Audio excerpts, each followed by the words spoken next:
Bhagavate Vasudevaya. Om Namo Bhagavate Vasudevaya. Sargadiyosyanurudhi Shaktibhir. Sargadiyosyanurudhi Shaktibhir. Dravya Kriya Karakachitaatmabhihi. Dravya Kriya Karakachitaatmabhihi. Tasmai Samunnadha Nirudha Shaktaye. Tasmai Samunnadha Nirudha Shaktaye. Namah Parasmai Purushaya Vedhase. Namah Parasmai Purushaya Vedhase. Translation and purport by Srila Prabhupada. My dear Lord, by your own potencies, you are the original cause of the material elements, as well as the performing instruments, the senses, the workers of the senses, and the controlling demigods, the intelligence and the ego, as well as everything else. By your energy, you manifest this entire cosmic creation, maintain it and dissolve it. Through your energy alone, everything is sometimes manifest and sometimes not manifest. You are therefore the Supreme Personality of Godhead, the cause of all causes. I offer my respectful obeisances unto you. Purport. All activities begin with the creation of the total energy, the Mahatattva. Then, by the agitation of the three gunas, the physical elements are created, as well as the mind, ego, and the controllers of the senses. All of these are created one after another by the inconceivable energy of the Lord. In modern electronics, a mechanic may, by pushing only one button, set off an electronic chain reaction by which so many actions are carried out one after another. Similarly, the Supreme Personality of Godhead pushes the button of creation, and different energies create material elements and various controllers of the physical elements, and the subsequent interaction follow the inconceivable plan of the Supreme Personality of Godhead.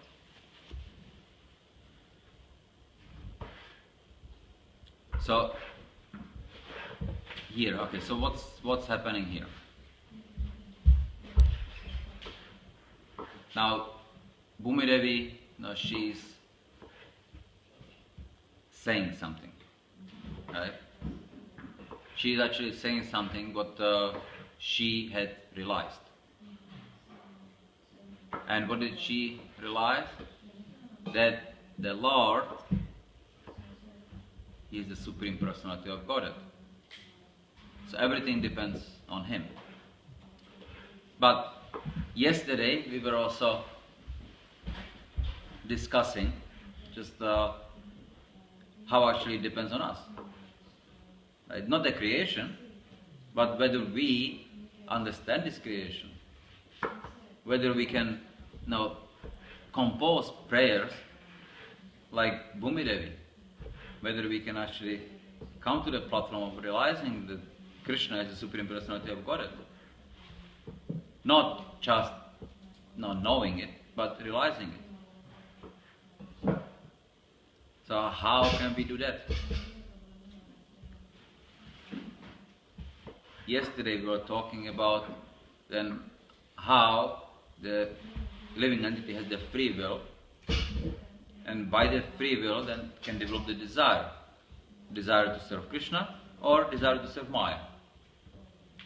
Then how do we develop the desire to serve Krishna?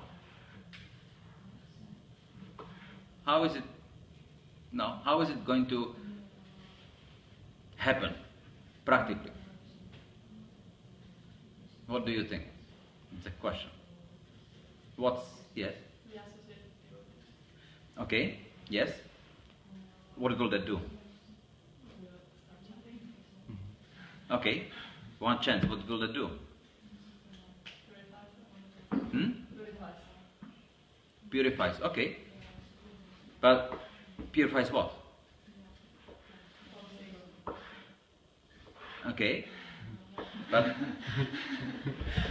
it's all about actually then one element, right? Okay, I'll give you a clue. What's the name of our society? Right, it's a consciousness, right? No, Srila Prabhupada didn't name our movement, International Society for Krishna Activity, or no, Krishna, well, anything else, right? He named it specifically Krishna consciousness.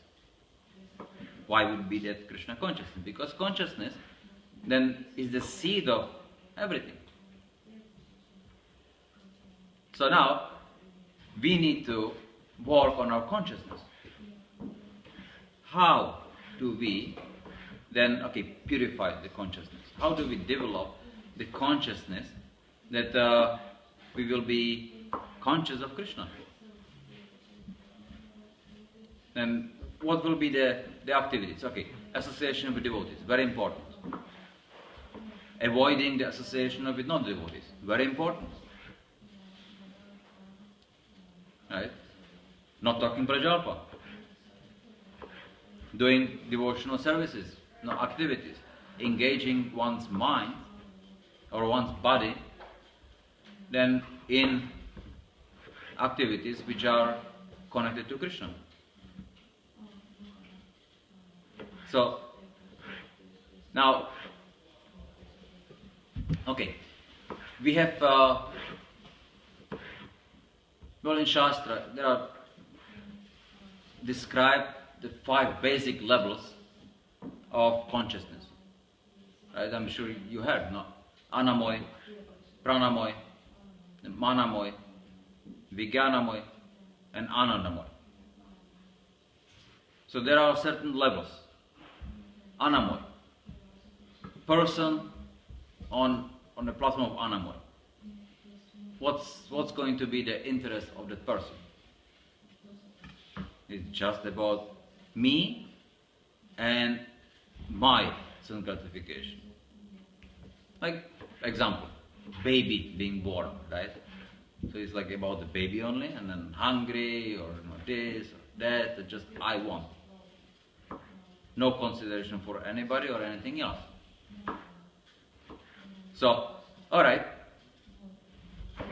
baby is being born, ignorant. But then, as the baby is being trained, then the consciousness then develops.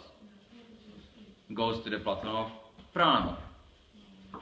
Now, Pranamoy, then a person can, it's about me. Now I want to enjoy.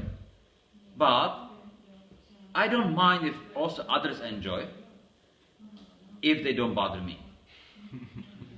Isn't it also that for your enjoyment you need the others also to enjoy for yours? You can use them, but you also don't bother when they enjoy. Like with animal, right? It's you may have a tiger, okay? So the tiger or lion. Now he has a certain area which is his. So now, this is my area, and then you stay away. Now if you come inside, I'll leave you. No, they are finished. So now, but Pranamoy, there will be more Anamoy, animalistic, really. And the Pranamoy is, alright, now you want to enjoy, but don't destroy my area. No, I'll let you. But if I want to enjoy it, you have to go. So you may not and yeah, of course, if you can help me to enjoy myself better, I can help you also reciprocate that way. No, it's called extended sense gratification. Now, so there is not much difference. And at that time, then like on the Anamoy platform, there are no rules and regulations. Nothing. Just I want, I get. You want, you won't get. And if you want to try, I'll kill you. No, and that's what it is. Animal. The Pranamoy, there is some agreement. Alright, no, yes. I understand that also you want. So then let's create some justice there. No, so then we will define some rules and regulations. No. Like, you hit me, I hit you.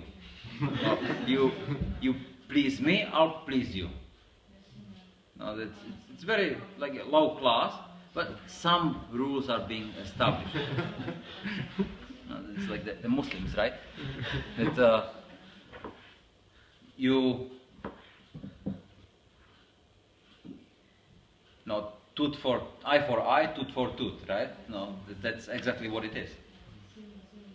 There is no consideration of how did it happen, why did it happen, nothing. So being like a moralistic, but then as the person then again develops to the next level, and manamoy, then there are already starting to be some basics of dharma. Moralistic, like moral justice is not really dharma. It's just based on the senses. But then on the Manamoy platform, then the dharma or the activities based on then okay, you did something wrong, why did you do it? Right? So the consideration of who is who, why was it done, what was the mentality of the person. So little bit is being considered, not fully, and not knowing really why. Now going to the next platform, and Vijnanamoy is the platform of Varnashrama Dharma, Daivi Varnashrama Dharma actually, which the consideration is very much about the person, then how actually why the person did what, and it's defined by the rules. So the previous ones were defined by I like it. It's an ascending process. Varnashrama Dharma, then it's a descending process. So there are rules and regulations not defined. Okay, God wants it this way. And then, why? Well, God said so. Like, okay, cow dung is pure. Why? No, I don't like it. Well, what to do? No, you have to learn to accept then what God gave. Srila Prabhupada comments in one lecture that we accept Guru Sadhu Shastra. It's a descending process. So as long as we accept it, understanding, having trust, faith, so through parampara, then we accept. Okay, Krishna says so, then we follow. As soon as we start doubting, no, but why? Why is it like this? No, I want a different way. I don't like it this way. So when the doubts are coming, there's no question that you can understand what it is. Doubts are actually very, very detrimental for understanding or for developing one's Krishna consciousness. So it's very dangerous. So in the beginning, doubts are helpful. With the doubt, we can see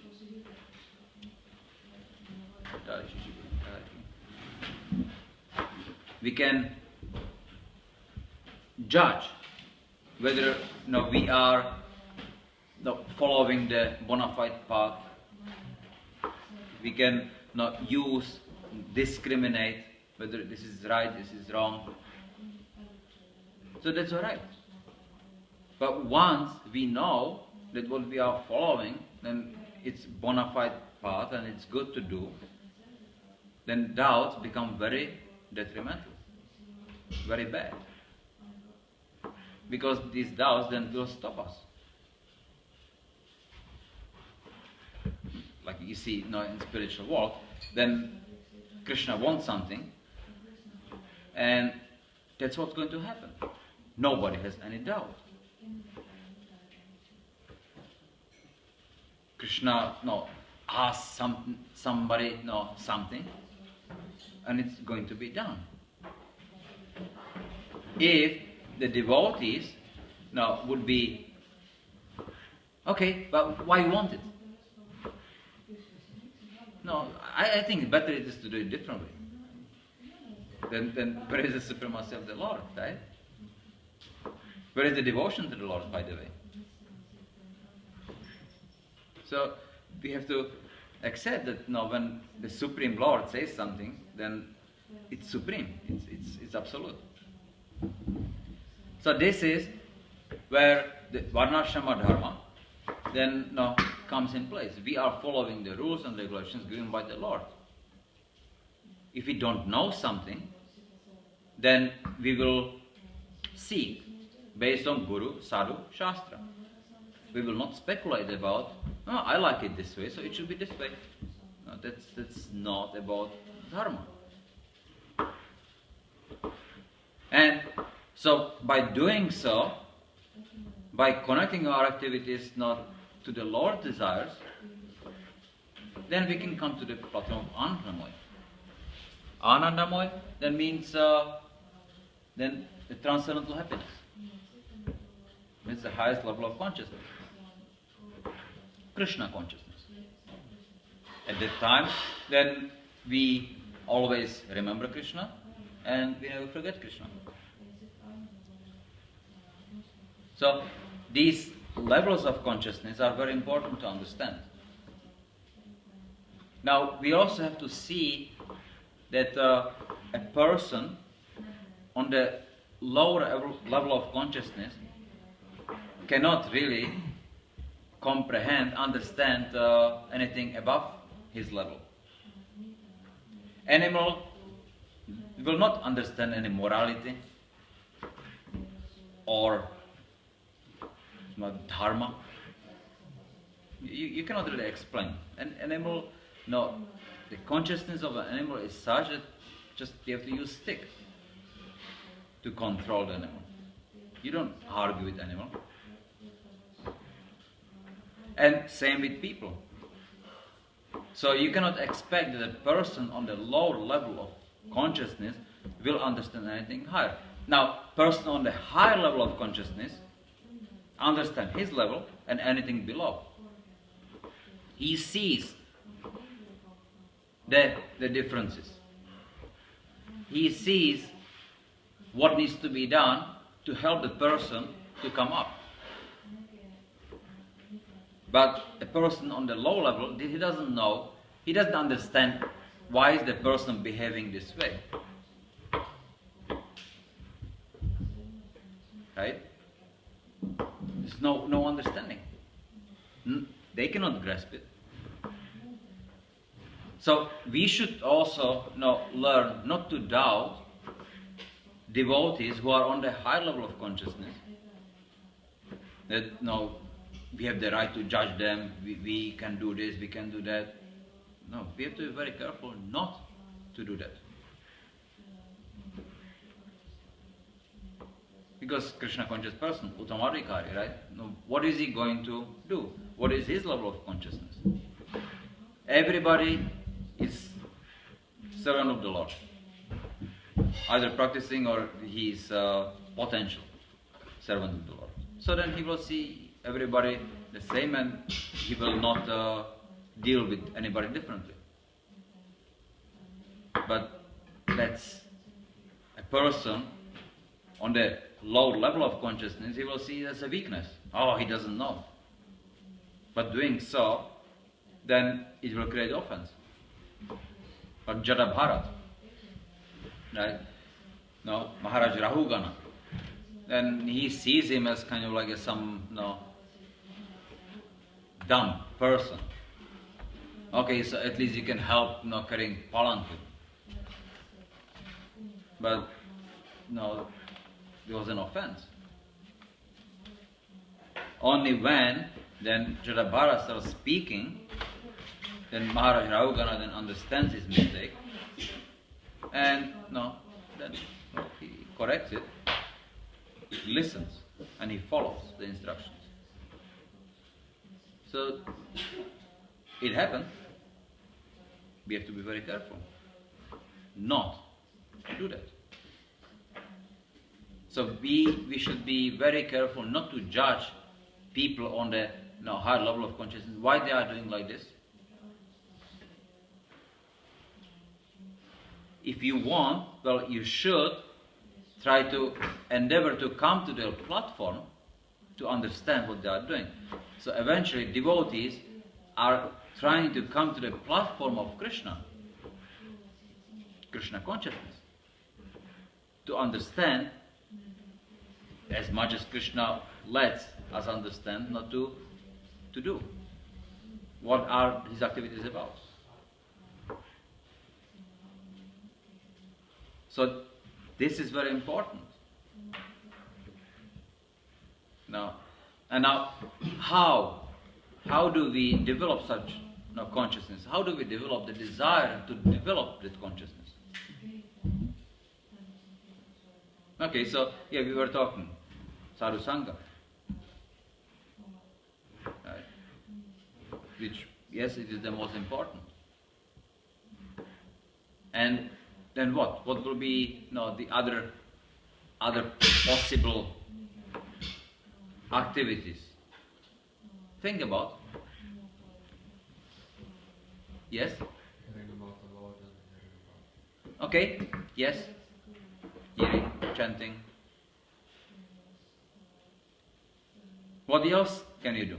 Okay, now, example.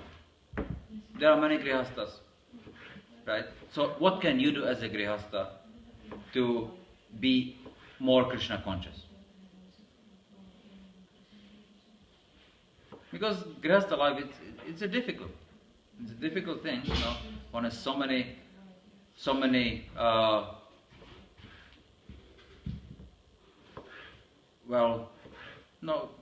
there are so many rules, regulations to follow, but at the same time there are so many temptations. Right? Brahmachari, it's easy because he has an authority, he follows. The grihastha becomes an authority.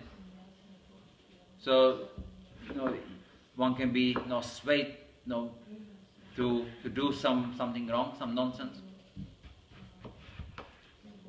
Right? So what will be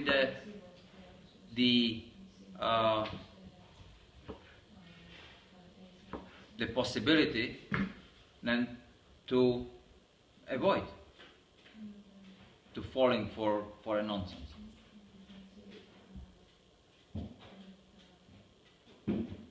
Yes? Preach, okay. But preaching also, one is being exposed a lot to Gyani temple, it's okay. You go outside and now it's very much passion outside. So one become tempted. The possibility. How do we then maintain the strength to resist to the temptations? Yes? Make your home a temple. Make your home a temple. Yeah, that's very important. So deity worship for grihasthas, yes? Giving donation as much you can. Sorry? Giving donation as much you can. Mm-hmm. And seeing everything connected to Krishna. Yes? Yes? Yeah. Services. Okay, now this is all very important, but okay, why would grihastha do that? What's the main purpose of grihastha life? Well, one must become Krishna conscious, right? But you can become Krishna conscious being a brahmachari, which is easier in a sense. But one chooses to become a grihastha. So one chooses to become a grihastha.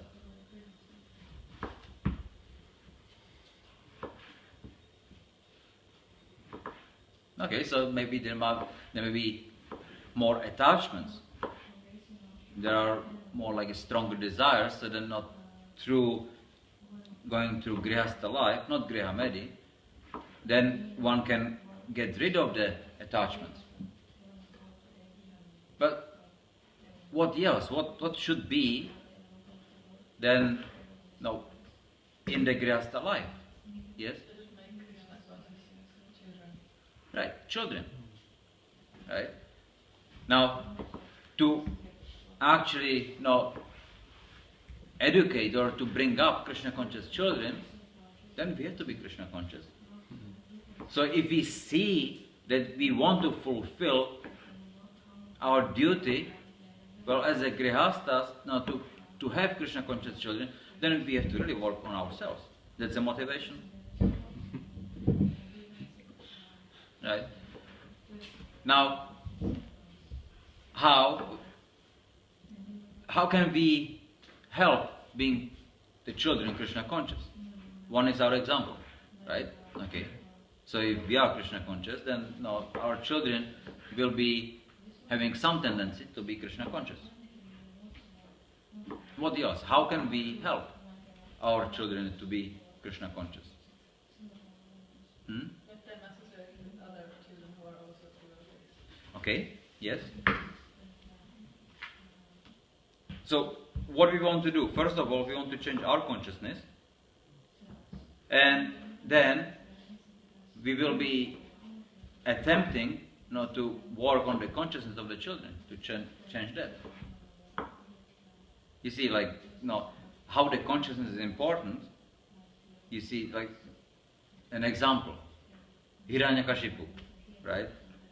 His consciousness was on Krishna, but even though it was the wrong angle, but because he was so Vishnu conscious, so when he was conceiving Prahlad, then Prahlad became pure devotee because he was conscious of the Lord. Now this is not that we should become so inimical towards the Lord that we will always remember him, being afraid of him or no. But this is an example of just how important is the consciousness of the parents, and how it's transmitted onto the child. So okay, now here we go. Then Hiranyakashipu, then it was a Garbhana samskara. So during the time of conception, then he was being conscious of Vishnu. We should not believe the scientists when they say that that doesn't have any effect. Samskaras are something which they have immense effect on us, on the child. So we should be very careful not to undermine the samskara. It's the mantra or the ritual of the samskara which changes the consciousness. When the consciousness is changed, what's being done with the changed consciousness, it will have effect on the physical body. So it's from the subtle goes onto the gross. Now yes, I have heard devotees commenting, well, we tried, we did Garbhana samskara, but look at our kid, he's a rascal, it doesn't work. So, well, how did you do Garbhana samskara? Well, I read some Bhagavatam, we were chanting some rounds, and then we did the conception, but it didn't work. So, is it that the samskara is just a ritual and you do the ritual, it works? It is a ritual, but the ritual is meant to change your consciousness. If the consciousness is not changed, then the samskara really did not have a proper effect. Will not have. On the other hand, if the devotee is Krishna conscious, the consciousness is on the level of Krishna consciousness, he doesn't have to necessarily do the ritual, and it will have a full effect. Right? So, initiation, right? In our line, Diksha is the main, but there are so many devotees being initiated than through Shiksha. In fact, Shiksha is the main way then how, well, Shiksha is the main for initiation. Shiksha, meaning you give the instruction to chant the holy name. That's the main.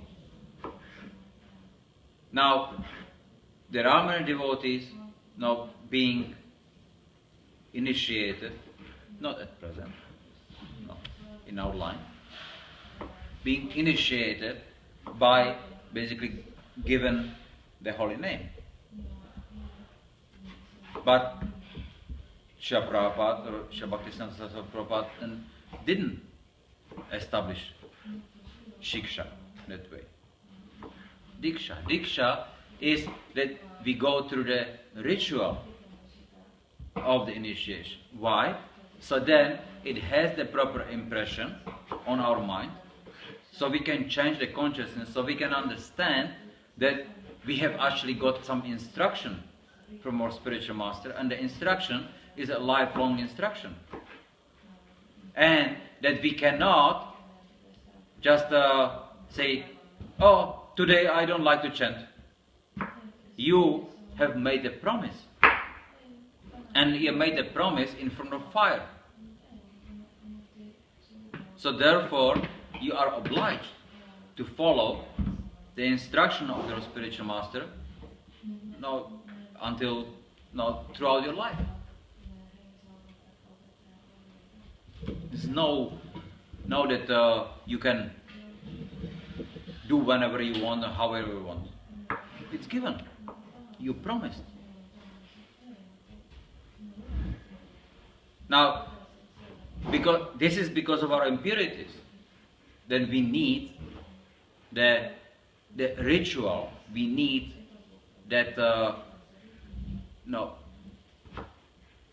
to change the impression, or to create the impression on our mind that we can follow it. Right? So now with the children the same.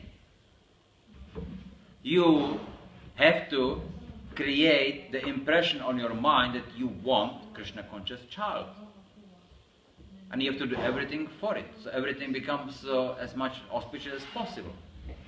So you have proper muhurta, you have proper situation, then chanting extra Hare Krishna, Mahamantra, reading Bhagavatam, but everything must be about changing the consciousness. So with the right consciousness, you can conceive Krishna conscious child. And the other samskaras are about how to protect the child, how to protect the mother, right? So then she can actually deliver healthy child.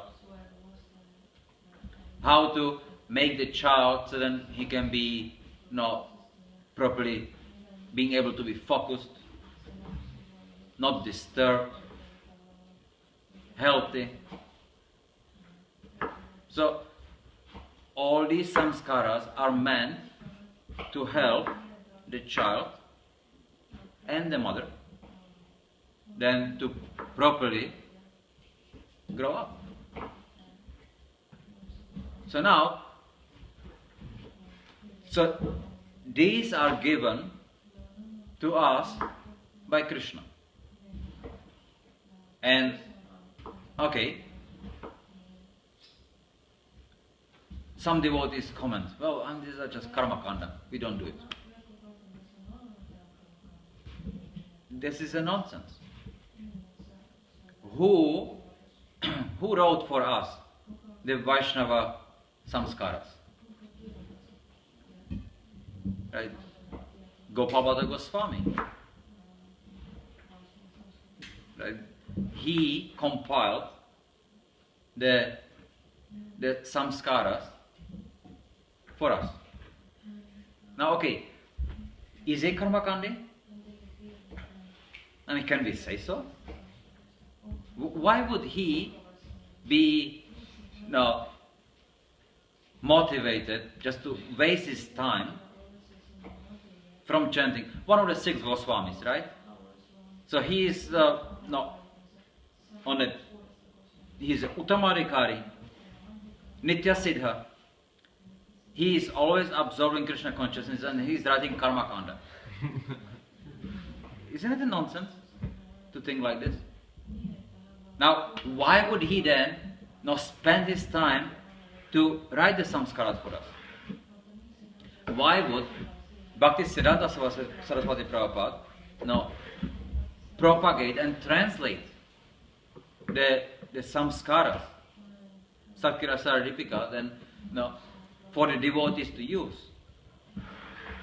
If it's karma kanda, we don't do. So why should we do it? Why would the Acharya spend the time? Yes? Because we need. Hmm? We need these samskaras. Sorry? We need. Right. Because they are necessary. Now,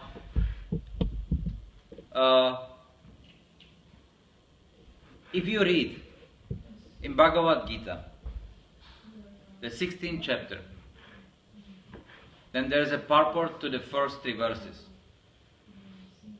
In that purport, Srila Prabhupada talks about the divine nature, divine qualities and demoniac qualities. Right?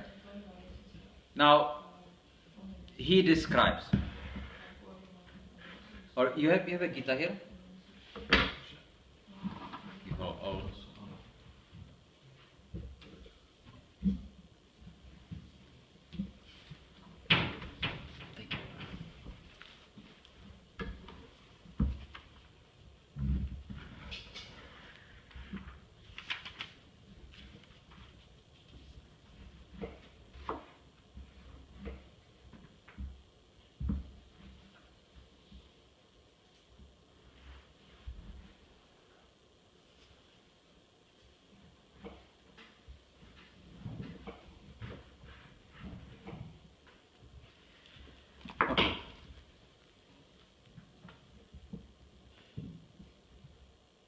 The word abhijatasya, in reference to one born of transcendental qualities or godly tendencies, is very significant. To beget a child in a godly atmosphere is known in the Vedic scriptures as Garbharana Samskara. If the parents want a child in the godly qualities, they should follow the 10 principles recommended for the social life of the human being.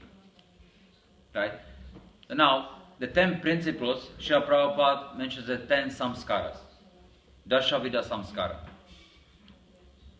Right? So, here he specifically mentions that if the parents want their children to be of a godly qualities, then he should follow, or they should follow, the 10 samskaras. Beginning with the Garbharana samskara. Now, if you don't want the children with godly qualities, then don't follow. It's easier, right? No? But if you want that the child will have godly qualities, there's no other way how you can avoid it. I mean, you have to follow the samskaras.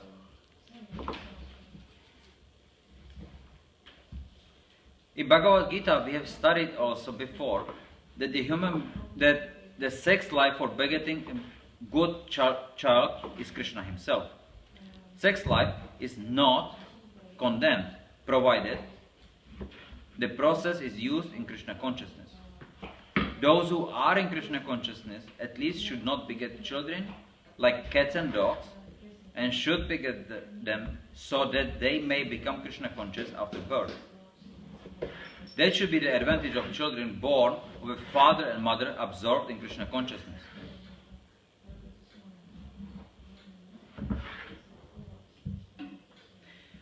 The social institution known as Varnashrama Dharma, the institution dividing society into 4 divisions of social life and 4 occupational divisions or castes, is not meant to divide human society according to birth. Such divisions are in terms of educational qualifications. They are to keep the society in a state of peace and prosperity. The qualities mentioned herein are explained as transcendental qualities meant for making a person progress in spiritual understanding so that he can get liberated from the material world.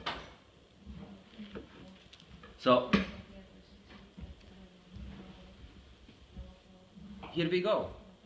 I mean, you have exactly instructions given step by step what needs to be done. Now, if this is given, right? Now we have some faith. Okay, all right. We call ourselves devotees. Now, as a parent, if you can do that, and your child will now have more chance to become, now develop godly qualities, become now Krishna conscious,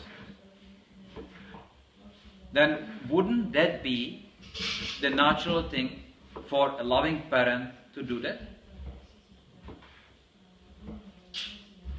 Okay, it may not work because maybe you do some mistake. I mean, it can happen. But shouldn't we at least attempt to do that? Because I know many parents, and they plainly say, we don't do that. It doesn't work. No need. We just chant Hare Krishna and then everything is okay. Well, okay, if you say just chant Hare Krishna, so that's Bhagavat platform. Okay, great. But if you just want to chant Hare Krishna, then why did you get married? Getting married is not Bhagavat. If a sannyasi or a brahmachari says that, alright, yeah, just chant Hare Krishna and then forget about everything else. Accept it, alright. But when you hear it from Grihastha, then it's bogus. If you are so pure, if you are so unattached, why did you get married?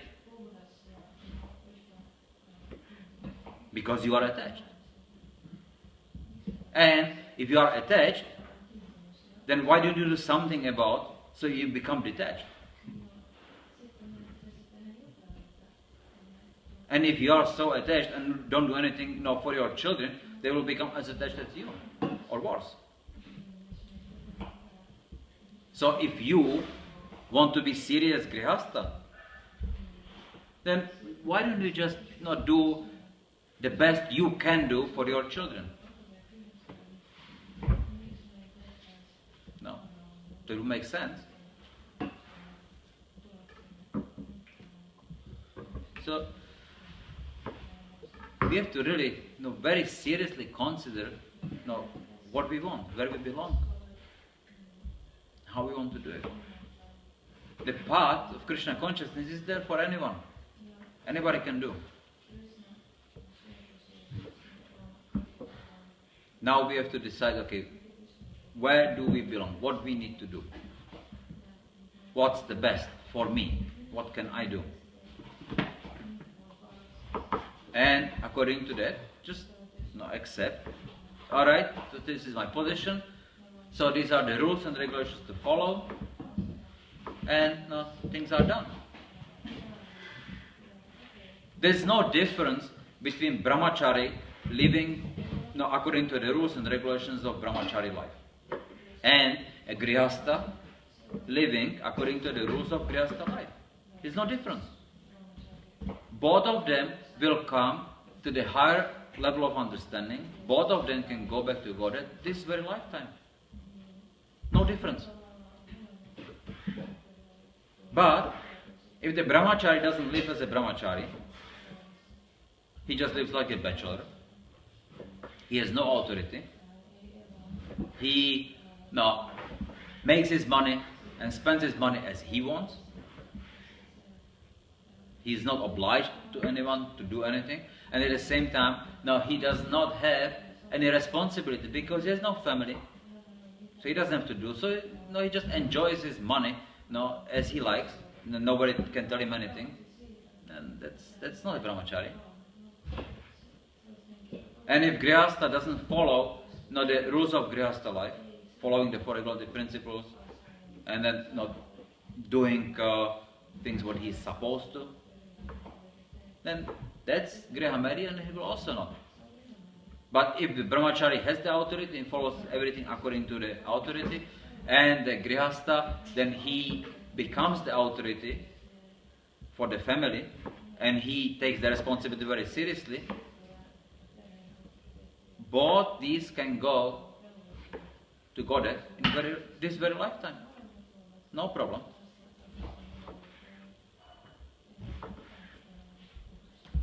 So,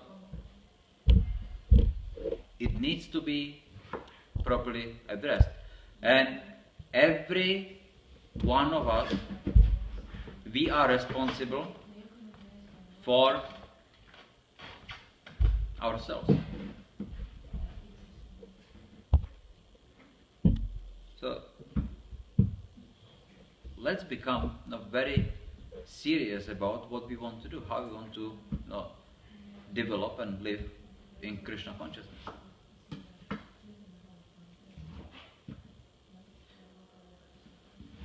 Hare Krishna. You have any questions? Yes. Is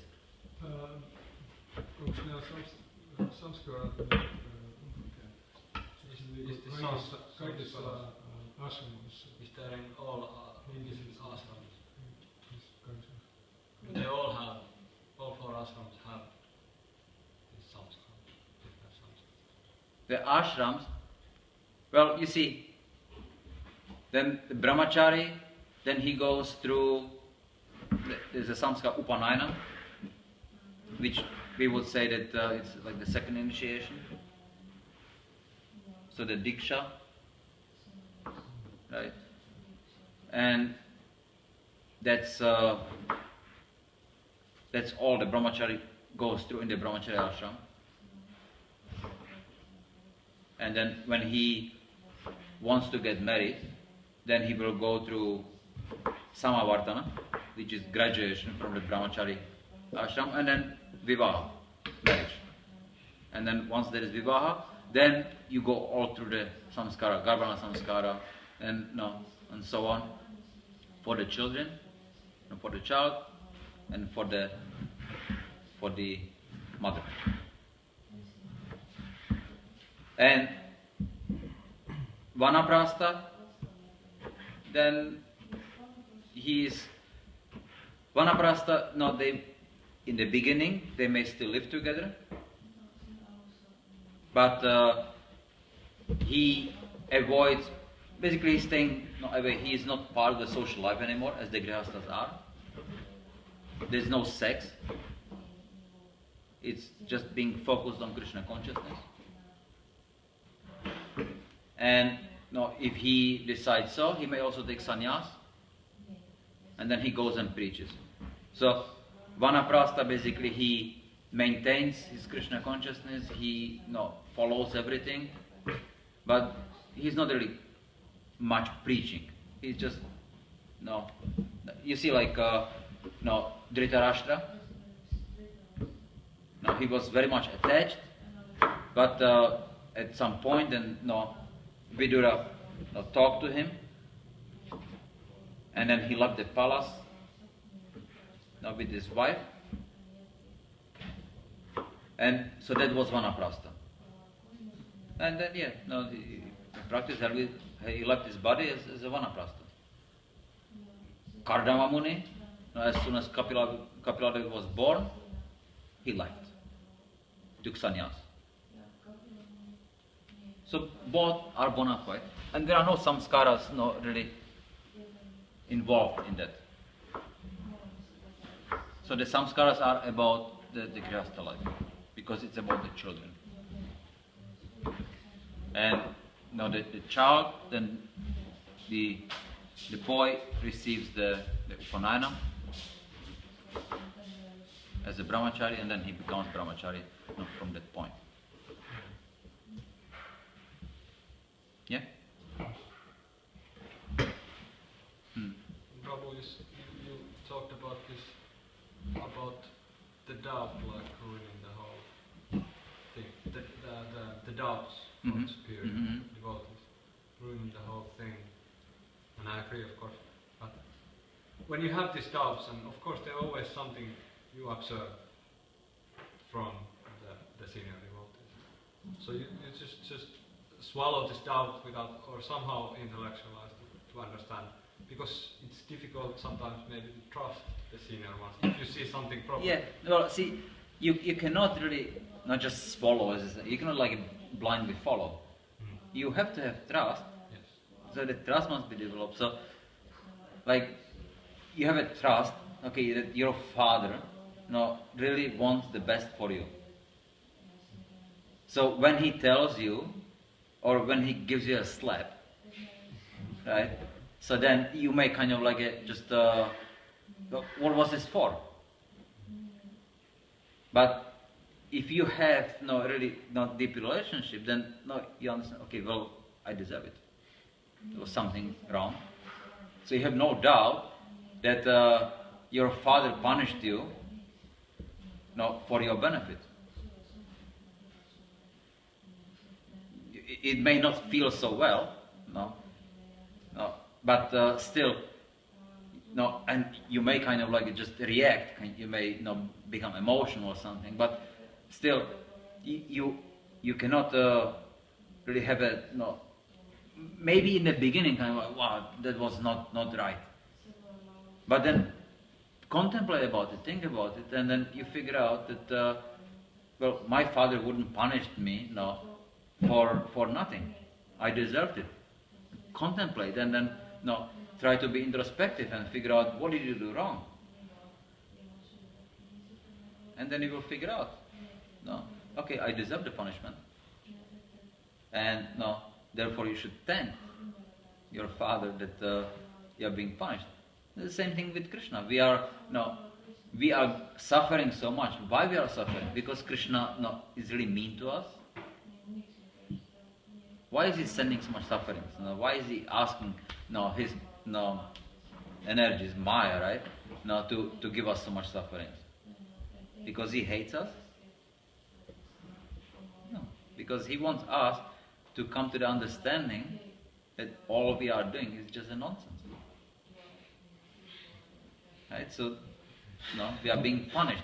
But as soon as you understand that, then you don't have to be punished. There is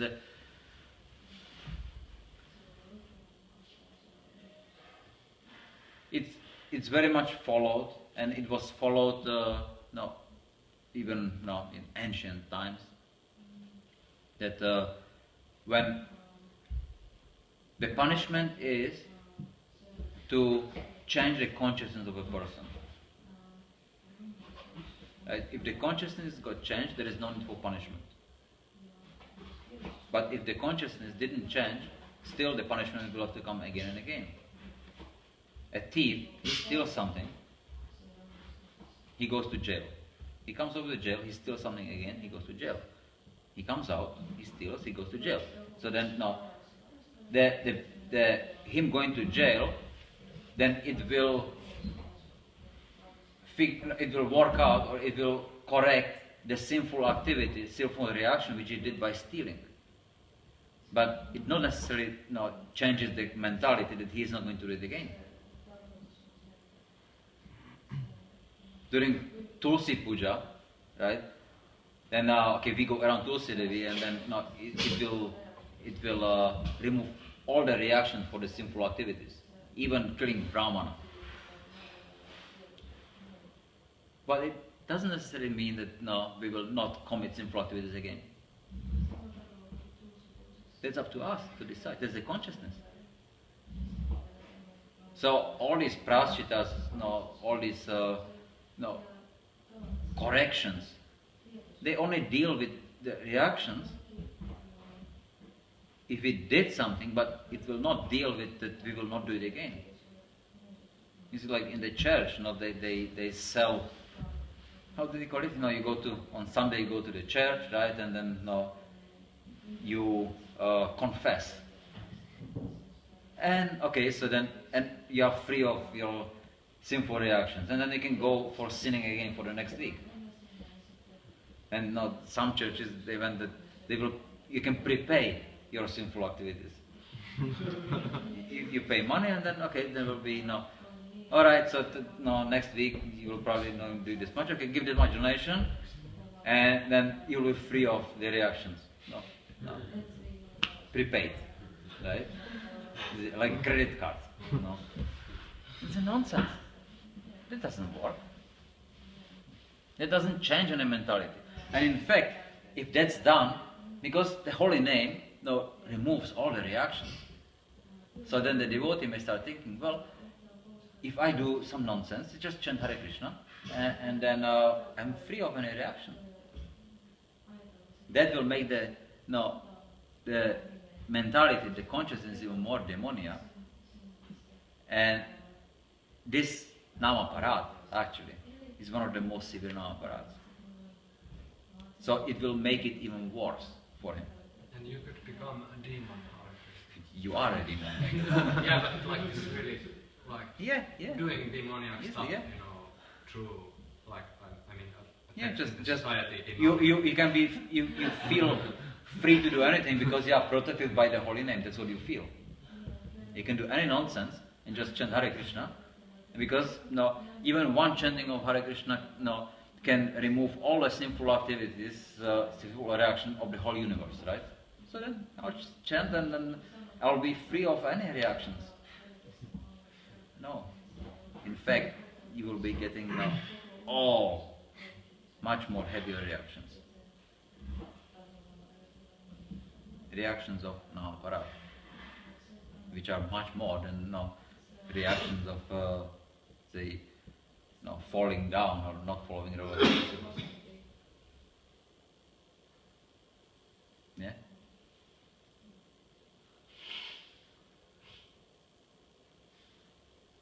Yes? How you define the difference that when you just... How would you define? How you define the difference between that you're just desperate and you cannot follow, but you chant still, and then like if you're not chanting for... Okay, something happens, right? Devotee falls down. He maybe breaks the regulative principles or something happens, right? Now what is he going to do? Okay, if he feels, wow, I'm wretched, it's so bad, I did something wrong, and he goes, he confesses to the Vaishnavas, he tries to find a solution for that problem. Krishna says in Bhagavad Gita, such person is not fallen down. Such devotee, he is a devotee. He will very quickly come back to the same platform he fell from.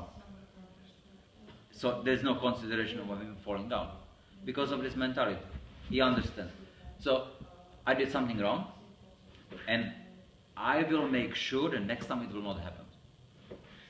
Please, no others help me. He will just not try to create such a way that he will not be able to commit that sinful activity again. What if you just can't? Well, keep finding, keep trying.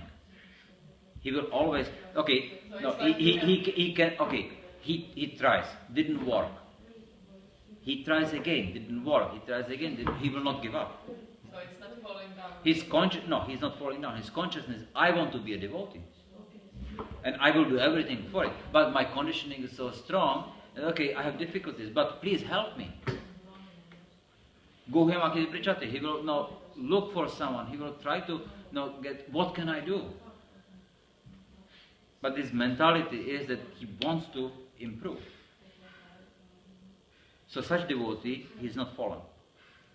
On the other hand, if a devotee falls down and then starting, well, okay, anyway, everybody is like this.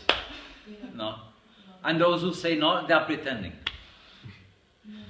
So they are pretending. No. Anyway, so let's follow 3.5 regularly, right? Or 3 or 2 or at least 1, and then might make groups of like yes, you are right. No, we should just follow only this. And then they encourage each other, make a philosophy. Those are fallen. Because this is not given by Krishna, this is not given by Guru or Sadhu, nor Shastra.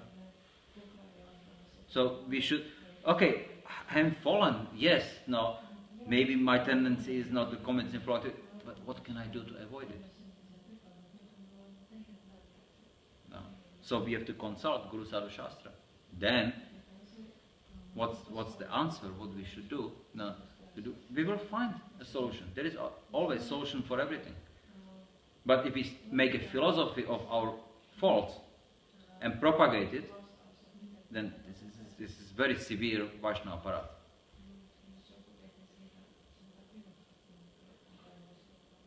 Yeah? Okay, so how much time we have? What's the time? When the seminar starts? What's the time? Past 9 o'clock. Well, we can continue talking. I don't know if we have more, or how is it? But there are, samskaras is one thing. Then there are also other ways, other means, kind of like it just what needs to be taken care of to being properly able to maintain Krishna consciousness. So maybe this afternoon I'll talk a little bit about culture. What does it mean? Because it's more like general. But if you have more questions afterwards, some more specific, we can maybe next time we can talk just the questions. We can just expand on these topics, because it's very important to understand this. So maybe we'll end here, but then next time we can just even start with the questions, if there are some. Yeah?